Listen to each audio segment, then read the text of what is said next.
Tuna eneo ambalo Rais Dr. Mwalimu Julius Kambarage Nyerere aliweza kufichwa katika harakati za kupambana kwenye uhuru. Kwa hiyo kwenye hilo eneo pia mnara ulikuwepo, tumeboresha zaidi, lakini vile vile katika historia tumepata bahati kati ya wale watu waliokuwa walinzi waliokuwa wakimlinda Dr. Julius Kambarage Nyerere, walau watatu wametangulia mbele za haki, lakini mmoja yupo. Kwa hiyo sisi tunaona tupo sehemu ya historia katika upambanaji wa uhuru. Mimi naitwa Maulidi Hassan Mwenyuka, mzaliwa katika kijiji hiki. Baba alipeleka mgeni wake hapa, basi mimi mmoja wapo nilikuwa kijana na nguvu akaniambia, bwana kijana mkubwa kwenye nataka uimara wasikutisha wazungu hapa.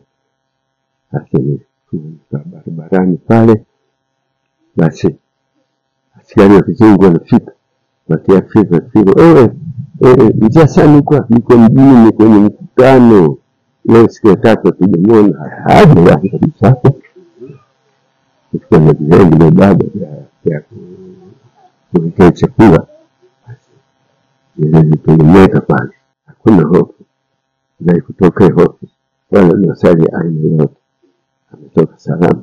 Mlipita kwa masaa mangapi? Tangu asubuhi nimemaliza mkutano wake kule porini kule kuzima nimekana kwa alikuwa anasema mambo ya uhuru, kuona lingine mambo ya uhuru.